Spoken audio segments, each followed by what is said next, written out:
বজালীৰ সৰুপেটাত আজিৰ পৰা অনুষ্ঠিত হৈছে ৰাষ্ট্ৰীয় নাট সমাৰোহ। মঞ্চ সৰুপেটাৰ উদ্যোগত দ্বিতীয়বাৰৰ বাবে বজালীৰ মিলন মন্দিৰ প্ৰাংগণত অনুষ্ঠিত হৈছে এই ৰাষ্ট্ৰীয় নাট সমাৰোহ। আজিৰে পৰা তিনিদিনীয়া বৰ্ণাঢ্য কাৰ্যসূচীৰে মিলন মন্দিৰ প্ৰাংগণত অনুষ্ঠিত হ'ব ৰাষ্ট্ৰীয় নাট সমাৰোহ। এই মুহূৰ্তত মই উপস্থিত আছোঁ বজালীৰ মিলন মন্দিৰ প্ৰাংগণত।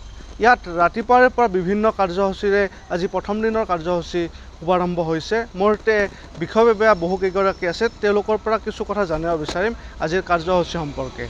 দাদা, আপোনালোকৰ ওচৰলৈ আহিছোঁ, আপুনি কি ক'ব, আজি কি কি কাৰ্যসূচী সমাপন হ'ল আৰু কি কি কাৰ্যসূচী সমাপন হ'ব? নমস্কাৰ গ্ৰহণ কৰিব।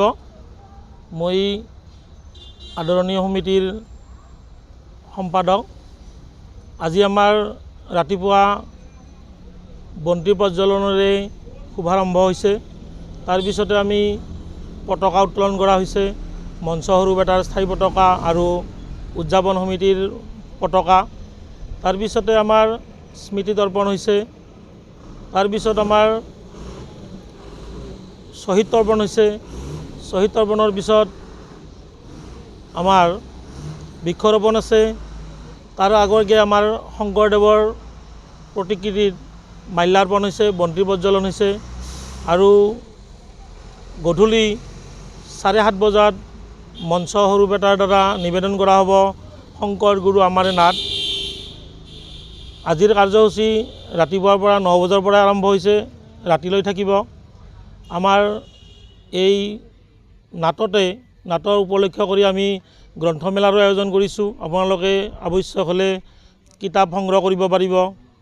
আৰু আমাৰ বিশেষকৈ আমি এটা কথা ভাবিছোঁ, আমি কলকাতাৰ দলো আহিব, বিহাৰৰ দলো আহিব, গুৱাহাটীৰ পৰা দল আহিব, সকলোকে আমি থলুৱা ব্যঞ্জনেৰে খুৱাম বুলি, আপ্যায়ন কৰিম বুলি আমি মনস্থ কৰিছোঁ।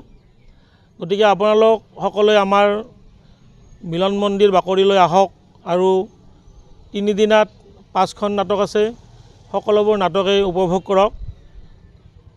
3টা ভাষাত নাটবোৰ মঞ্চস্থ কৰা হ'ব।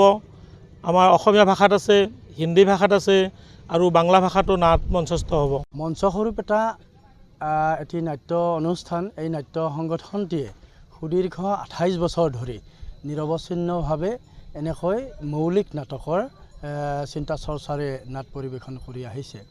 যোৱা 21 চনৰ জানুৱাৰী মাহত মঞ্চ সৰুপেটাৰ ৰূপালী জয়ন্তী বৰ্ষ অনুষ্ঠিত হৈছিল। সেইবাৰো ৰাষ্ট্ৰীয় নাট সমাৰোহ কৰা হৈছিল 6 দিনীয়াকৈ। সেইবাৰ আমাৰ 6 দিনীয়াকৈ ৰাষ্ট্ৰীয় নাট সমাৰোহ হৈছে।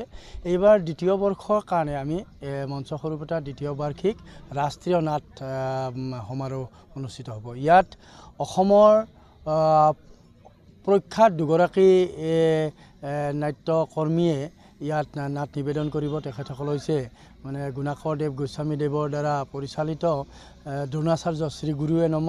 ঠিক তেনেকৈ অসমৰ এগৰাকী অতি আগশাৰীৰ নাট্যকৰ্মী অভিনেতা পৰিচালক তেখেত অনুপ হাজৰিকা আৰু পাকিজা বেগম বাইদেউ, তেখেতসকলৰ এখন অতি চৰ্চিত নাটক, ভাৰতবৰ্ষৰ ভিতৰত অতি চৰ্চিত নাটক হবিব তনবীৰদেৱৰ দ্বাৰা ৰচিত চৰণ দাসৰ। সেই দুখন নাটক অতি উন্নত ধৰণৰ নাটক অসমৰ। আৰু অসমৰ বাহিৰে কলিকতাৰ নান্দিকাৰটো ভাৰতবৰ্ষৰ ভিতৰত এটা অন্যতম নাট্যদলসমূহৰ ভিতৰত নান্দিকাৰ। সেই নান্দিকাৰে তেখেতসকলে যত্নে ৰাখোঁ বুলি এখন নাটক ইয়াত উপস্থাপন কৰিব।